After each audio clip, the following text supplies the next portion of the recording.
What's going on, everybody? James from The Conservative here, and I just wanted to talk to you guys real quick about the shooting out in Ohio where the young lady lost her life. We're going to dig into that, and we're also going to talk about a certain NBA star who quickly jumped into the whole situation, and we'll talk about what happened with him and his tweet and how the majority of the public reacted. So let's go ahead and we'll jump right into it. Of course, all the articles that I talk about in this video will be linked down in the comment section below. Please take a look at those articles on your own to do your own research. Research is knowledge, knowledge is power. Do not let the mainstream media turn you into a sheep. Okay, so first article coming from the Kansas City Star. Columbus police officer fatally shoots girl swinging knife. Columbus police shot and killed a teenage girl who swung at two other people with a knife Tuesday, according to body cam footage from the officer who fired the shots just minutes before the verdict in George Floyd's killing was read. Officials with the Columbus Division of Police showed a segment of the footage Tuesday night, just hours after the shooting took place in a neighborhood on the city's east side. The decision to swiftly release the video was a departure from protocol, as the force faces immense scrutiny from the public following a series of recent high-profile police killings that have led to clashes. The 10-second clip begins with the officer getting out of his car at a house where police had just dispatched after someone called 911 saying they were being physically threatened, Interim Police Chief Michael Woods said at the news conference. The officer takes a few steps toward a group of people in the driveway when the girl, who was black, starts swinging a knife wildly at another girl or woman who falls backward. The officer shouts several times to get down. Now, 10-second clip, right? That 10 seconds is from the time that he got out of his car to the time that shots were fired.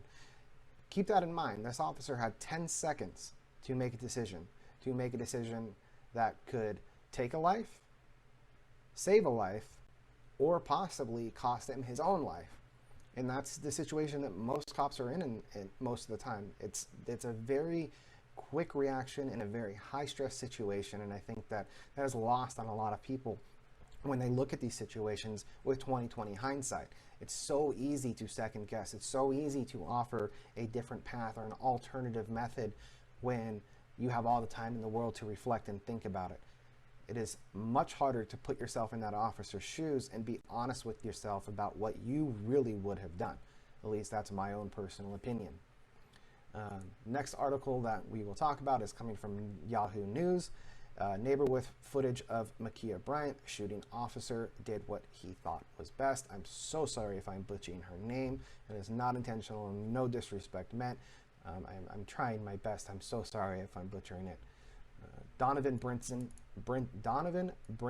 who captured footage of the fatal shooting of an Ohio teen by a police officer, says the officer was not faced with many choices and only had seconds to respond. So this goes again with what I was saying.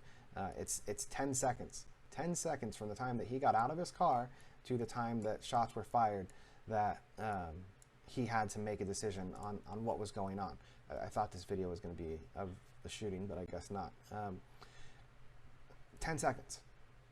It's not that long, especially in a high-stress situation. 10 seconds when you're sitting alone doing nothing might seem like a very long time, but when you're in a very fast-moving, high-stress situation, 10 seconds is the blink of an eye.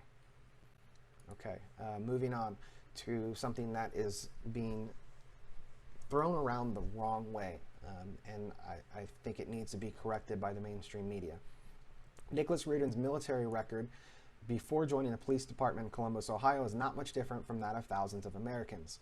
Reardon was identified as the police officer who fatally shot 16-year-old Ma'Khia Bryant this week after responding to a chaotic 911 call concerning a person armed with a knife, a shooting that, coming on the heels of Derek Chauvin verdict in Minneapolis, has sparked national outcry once again over America's policing and the use of force.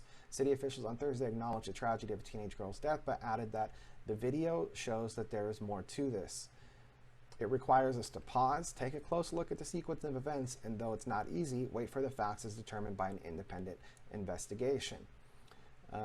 So really, right here, one article from the website Refinery29 headlined, "Why It Matters That the Officer That Killed Ma'Khia Bryant Had a Military Background," emphasizes that Reardon went through basic training, learned Air Force values, fitness skills, and military discipline, although the article did not actually specify why these skills matter.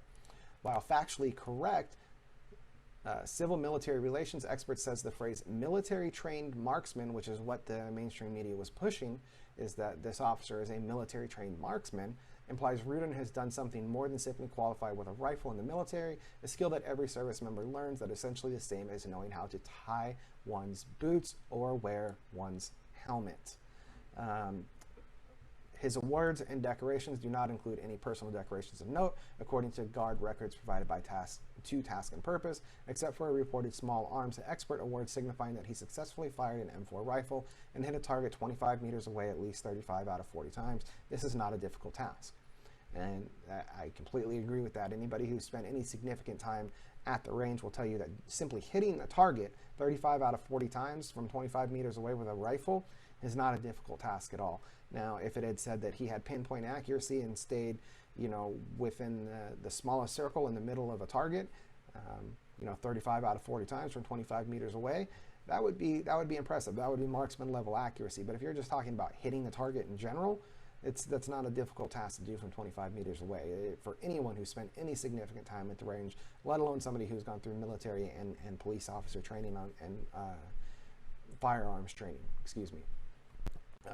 Next article, NBC Nightly News under fire for editing out key part of 911 call before Ma'Khia Bryant shooting.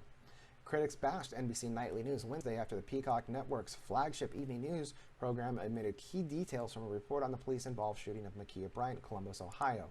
Media Research Center news analyst Nicholas Fondacaro called out NBC News for editing out a portion of the frantic 911 call in which a woman is heard saying, "It's these grown girls over here trying to fight us, trying to stab us, get here now." NBC did air a brief audio clip from the call in which the woman shouts, "We need a police officer here now."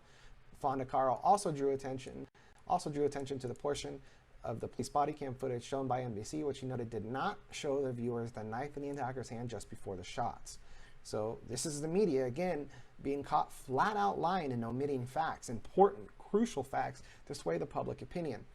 Not only did they edit the 911 call itself, but they also cleverly edited the video footage so that nobody saw the knife in the girl's hand before the cop shot her. So you're watching this video, and all you see is two girls, possibly fist fighting or wrestling, and a white cop, pulls up and shoots her. Of course that's going to cause outrage. Why wouldn't it? But then everything else comes out. Oh, there was a knife involved. Oh, she was trying to kill somebody or hurt somebody. That changes the whole story, right? So this is the mainstream media for you. This is what they do on a regular basis. They're lying to you, and they got caught. This is why I say don't let the mainstream media turn you into a sheep. So, like I said, certain NBA players come under fire. Mr. LeBron James under fire for your next post, disgraceful and dangerous. LeBron James at 4:55 p.m., LeBron is explaining his decision to delete the controversial tweet, saying his message was, quote, being used to create more hate. He added, "This isn't about one officer, it's about the entire system, and they always use our words to create more racism. I am so desperate for more accountability," he says. A U.S. senator is accusing LeBron James of, quote, inciting violence against a police officer after the NBA star shared a photo of the cop with the caption, "You're next." LeBron posted and has since deleted a picture of the police officer who shot and killed 16-year-old Ma'Khia Bryant during the violent incident Tuesday outside of a home in Columbus, Ohio. Body cam footage shows Bryant in a physical altercation with two other people, and it appears as if she's trying to lunge with a knife at one of the other girls. So immediately after this happens, he gets on Twitter, posts a picture, a full body picture of the cop with the hashtag accountability and with an hourglass on it, like time is counting down, like he's the next Derek Chauvin, right? He tweets this out to his some 50 million followers, people that, some people think this guy is, the next coming, basically. They believe everything that he says. And he's basically just doxed this police officer on Twitter. And, this police officer should be afraid. I would be, going out in public. It only takes one out of those 50 million people to do something crazy to ruin or take this police officer's life. And that's just sad. It's sad that somebody has that much power and is using it in this way. In my opinion, his politics should be left out of what he does. He should not be using his platform for that. That's just my opinion, and that's why I've tuned out from the NBA and a lot of major sports, because I don't want politics in my entertainment.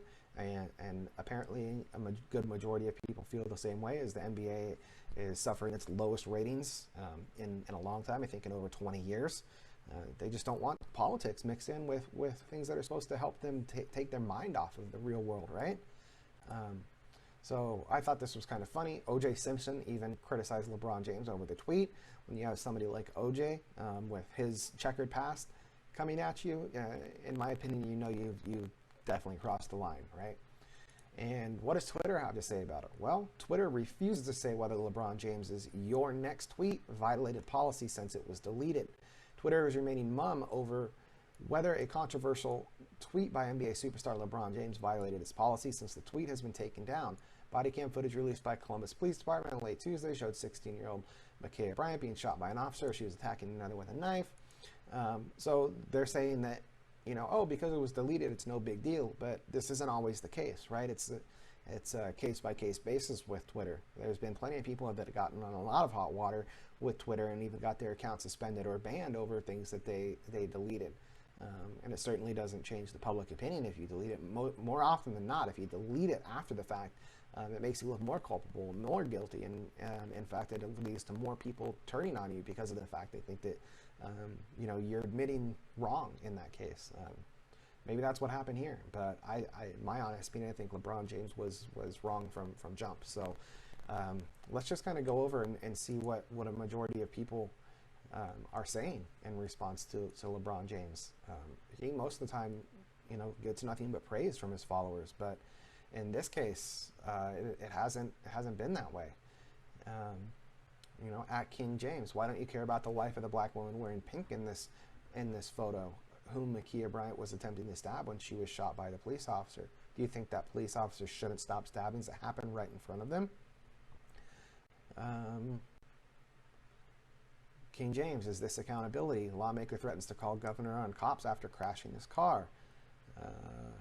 On a side note, thought you were great in Trainwreck. You should stick to speaking lines in public that other people write for you. Less stupid-ish will come out of your mouth.